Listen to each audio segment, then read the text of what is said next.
We will apologize in advance tonight on this one. You're going to see a lot more political ads before November 8th. A lot of them. It's perhaps easy to blame TV stations like ours for simply being money hungry, but there's actually very little we or anyone can do about it. Political reporter Will Keneally joins us to explain why. Will?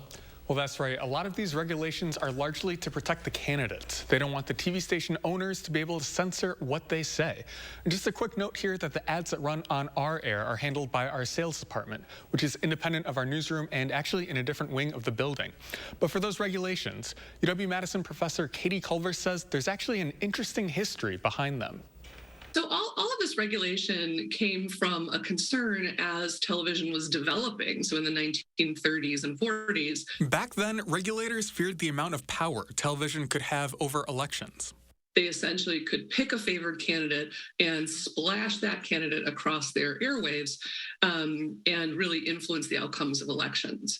That's when the FCC stepped in and placed regulations on how TV stations could handle candidates. There's very little that stations can do when it comes to running candidate ads.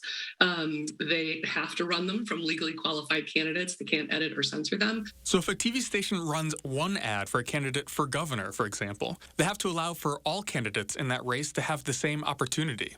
And it's even more restrictive for federal candidates. TV stations can't say no to their ads. And candidates generally have to have equal time on the air, too, with some caveats. While there's an exception for bona fide news coverage, so the 6 o'clock news on Channel 3 or the For the Record Sunday morning show, those are not covered by the equal time rule. But if a candidate appears on non-news programming, in the 2016 primary race for the Republican nomination, Donald Trump actually did an appearance on Saturday Night Live for 12 minutes. And under the equal time rule, NBC had to give 12 minutes to all of the other remaining Republican candidates in the primary.